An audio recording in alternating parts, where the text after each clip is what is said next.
Salı günü 15 may 2020 Arkadaşlar biz son seferine kalınca yayınlar girdik. Şu şeyden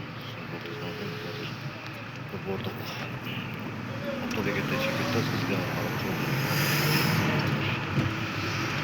büyük sinemalara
Çok özgür sana düşküdet.